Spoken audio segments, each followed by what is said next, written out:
இட்லி பொடி ரெடி.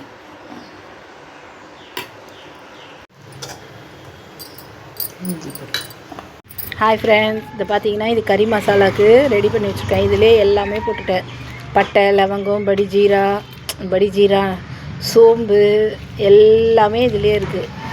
என்ன நம்ம இது அரைச்சி வச்சுக்கிட்டோன்னா சிக்கன், மட்டன் எப்படி காய வச்சுக்கோங்க, நல்லா சிக்கன், மட்டன் எல்லாத்துக்கும் யூஸ் பண்ணிக்கலாம்.